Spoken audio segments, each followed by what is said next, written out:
Hello, hi people, my people. This is Canada. Welcome to Famudi Hotspot Show. I have my brother here who just came from Ghana. He's here to tour and he's going back to Ghana. Normally, people come from Ghana, they don't want to go back. There's so many things, so many reasons why they can't go back. I just want him to tell me his experience in Canada. He also went to US.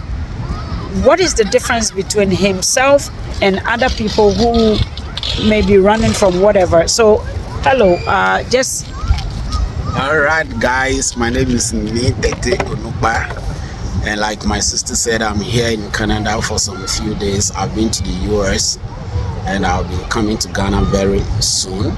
I think the difference in terms of infrastructure is so clear. There's a vast difference. You can never compare the roads, the buildings, the offices, the transport system, the lights. I mean, everything is just working. There's nothing like energy crisis. I mean, over here. The reason why I will come here and then come back to Ghana is because I have a plan, I have a purpose, and I'm just being focused. I just don't want to stay in Canada with a visitor's visa just because everybody think that Canada is better than Ghana, and so when they run and they come in, they want to be in Canada, they want to violate the terms of their visa. They just want to stay, do whatever they think they can to stay over here. I personally don't think that's the best, and I want you to believe that if you're listening to me and you will stick to the terms of your visa, you will gain more and more confidence in all diplomatic circles. And next time when you want a visa for yourself, for a child, or for any relative to come over, it will be good and it will be better for you. okay, very good. So, do you think that in your case, obviously you have a job, right? Yeah. You have a job that you Yeah. do. Do you think other people who comes to Canada, do you think they had reasons why they want to stay? Well, yes, like I said, people have dreams and people have ambitions, and so they think that others have stayed true and it worked for them, and so it would also work for them. But I think that there are better avenues for you to migrate from Ghana and then come to a place like Canada where there are many opportunities for you. Okay. And for Canada, the most viable one, I've heard about asylum seeking. It might not work for you, and if it doesn't, you're going back. Don't come with visitors visa and violate it, and then you want to beat the system. Don't do that. But what you can do, if you're fortunate to have some educational background, why don't you come in as a student? I mean, read about Canada, read about how to get your documentation in Canada. There are 10 countries in this world that when you do a master's degree or even undergraduate studies, you can have your work permit and you can have your permanent residence. And Canada is one of them, Australia is one of them, France is one of them, Germany. I mean, just read. You need to explore. Once you make up your mind and you think that you want to live in Europe, you want to live in US, you want to live in Canada, just read about this. There are viable means, or there are legal means for which you can stay in a place like Canada, and then you'll be making a lot of money. Okay, so I think that's a good key point what my brother is talking about. But I'm going to ask you also that we have people coming for many reasons. Some of the reasons, they might have to claim asylum. Some of the students might have to stay back because they don't want to go back. Looking at Ghana, in your situation, obviously, you have no reasons to claim asylum, right? Sure.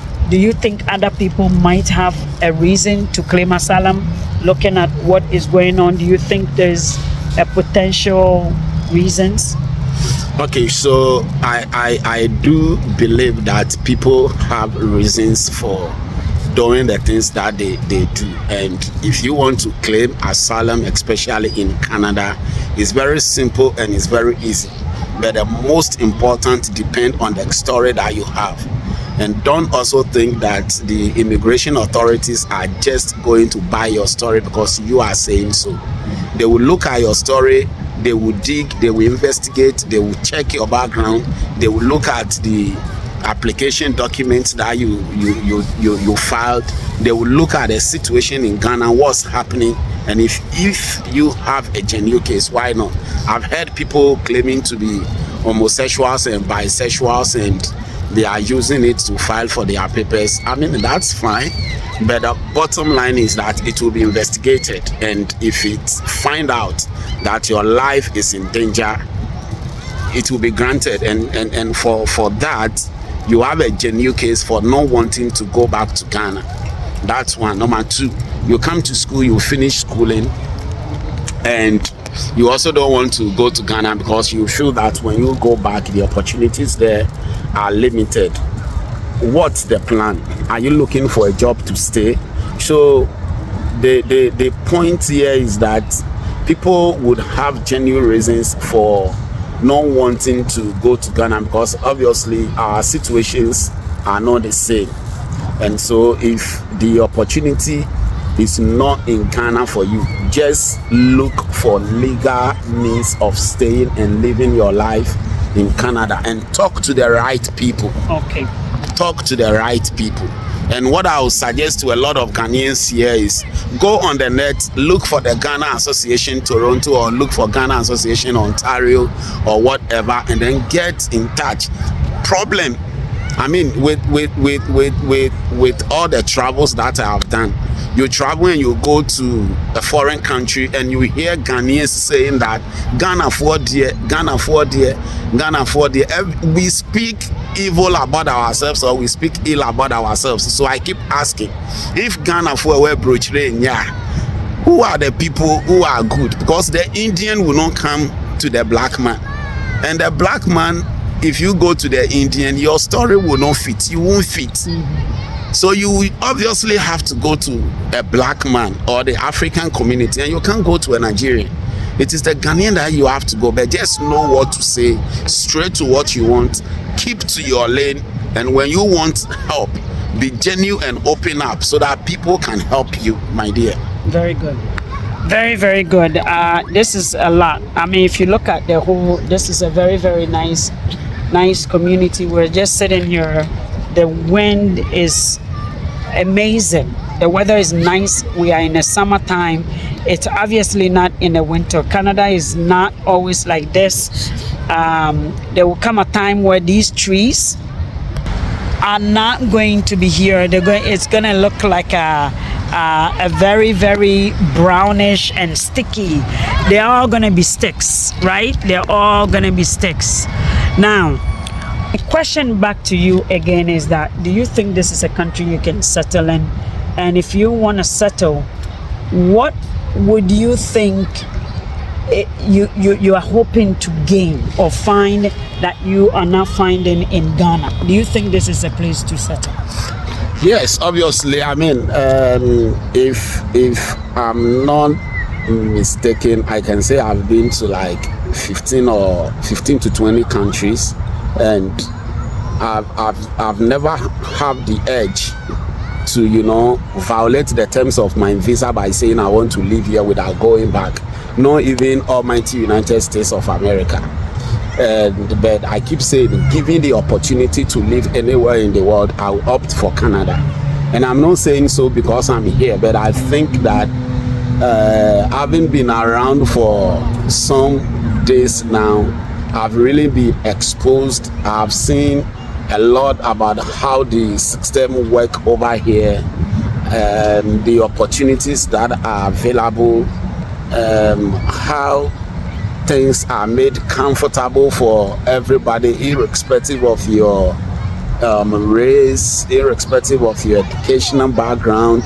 I mean, the opportunities are just there, and so you need to fish them out, and then you need to just know what you want for yourself. And I personally, if I want to live and settle in Canada, I think the school route or the educational route will be best for me. And so if you want to live in Canada and you have a master's degree already, I'll tell you to look for the designated learning institutions in Canada. The ones with Graduate work permit. Exactly. So these schools, once you're with them, and some of them even give you, instead of 20 hours a week, they give you 40. So by the time you do 1 year of your studies, you are able to file your tax and you can go for your permanent residence. And if you have a very good record and a very good character, well-behaved Ghanaian, like we are taught, you can file for your Canadian passport and it's granted in no time. And so, I mean, personally, given the opportunity to choose where to live in this world, I'll opt for Canada, brothers. Very good, my people. Listen, Canada has amazing landscape, beautiful places to go. Don't just be stuck to one corner. Even if you're a student, travel around, walk around your community, see things, meet new people. Yeah. Just like these people were hanging around with. Everybody's minding their own business. One opportunity here is that once you become a permanent resident, it is easy for you to become a citizen in just 5 years. In just 5 years. So you have 3 years to file for your citizenship after you get your permanent residence. So we hope to see you more. And if you want to come to Canada, you want to take a tour like these sites, different places, you can never finish touring Toronto itself by itself. For you to go outside Toronto, so much things to see in one, as many of these small towns. It is amazing. Contact us. Don't feel shy. Stay connected. Share the video, and we hope to see you in the next video. Thank you.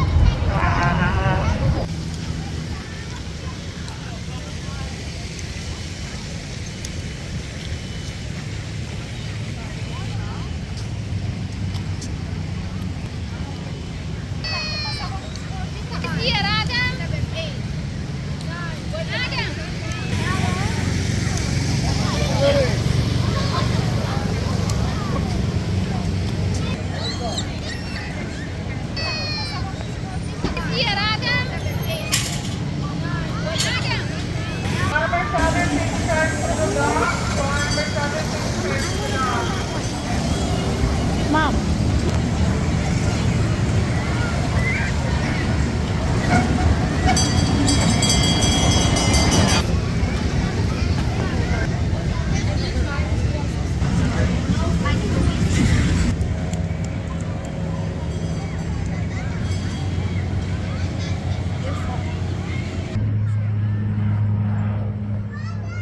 Do you even have your charger? Yeah.